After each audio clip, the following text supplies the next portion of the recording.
The boats keep coming over here to the UK. They won't stop coming. It's every single day. 25,000 illegal immigrants have rocked up on our shores. They won't be the last ones.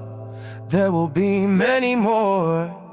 They're giving hotel rooms, money and clothes, their true identity nobody really knows.